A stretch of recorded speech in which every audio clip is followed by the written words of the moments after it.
السلام عليكم، شنو اموركم نياتي ولاداتي؟ شنو اخباركم؟ ان شاء الله تكونوا تمام. اليوم بننزل وصفه الشاش طاووق طبعا مقلي في الزيت. هذا الدجاج تبلته معاكم قبل رمضان يا بنات، مع بعضنا نزلته فيديو. توا لما جيت بنستعمله ضفت للبن كوب البن وخليته 3 ساعات منقع فيه. هذا السيخ نقعته في المية اللي هم العويدات نتاع الدجاج. هنايا حطيت 3 دحيات بيضات معاهم نص كوب حليب وفلفل اكحل وملح. هذه خبزة مرحية خلط معها كورن فليكس مرحي.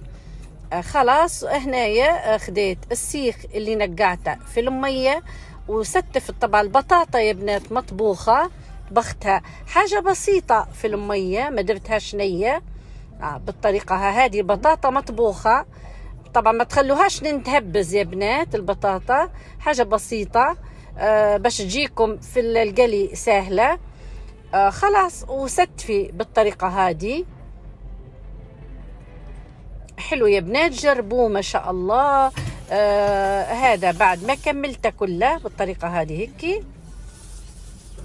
خلاص نطربوه في الدحي والحليب والفلفل الأكحل والملح ونحطوه في الخبيزة اليابسة مع الكورن فليكس المرحي ونقلوه وتاكلوا بالهنا والصحة عليكم. ريشة يا بنات طبعا متبلاته قبل رمضان، ووريتكم الطريقة موجودة في الصفحة شاش طاووق، وتتهنوا بي ان شاء الله. ونشوفكم في وصفة جديدة بإذن الله. والتصوير ظالم الصورة لأنه احلى من هيك. وسليمتكم.